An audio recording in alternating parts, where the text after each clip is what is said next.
Wow, চোখ follow করে দেখেন কিভাবে এই পিছলা দোলনাটা খাইতে হয়। তবে আপনারা কিন্তু কখনো এরকম দোলনায় উঠবেন না।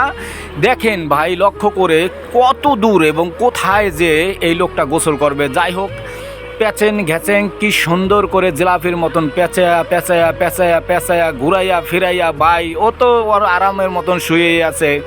তারপরে দেখা যাইতেছে কি বিজলির গতিতে দৌড়াইতেছে ভাই, খুব দ্রুতভাবে যাইতেছে। আয় রে, যাইতেছে দেখি কোথায় যা শেষ হয়। উড়ে গেল গাছের পাতার কিনার দিয়ে চলে গেল। আয় হায়, কোথায় যাইতেছে? পাহাড়ের গুহায় পানির ভিতরে পড়ে যাবে নাকি? হ্যাঁ, সঠিক জায়গায় পড়ে গেছে। এখানে কিন্তু গরুতে অনেক সময় ঘাস খায়, আর ঘাস খায় কিন্তু সেই গরুতে চুলকায়, আর চুলকানোর পরে এই লোকটায় তার গরুকে কি সুন্দরভাবে চুলকানোর জন্য ব্যবস্থা করে দিছে। আর সিরিয়াল ধরে এক একটা গরু যেভাবে আসবে, আসার পরে চুলকাইবে, কারণ গরুর কিন্তু গলা চুলকায়, পিঠ চুলকায়, এগুলি কিন্তু গরু অনেক সময় কিন্তু কষ্ট পায়, গাছের সাথে চুলকায়, আর সে চুলকানোর জন্য অনেক সুন্দর ব্যবস্থা করে দিয়েছে।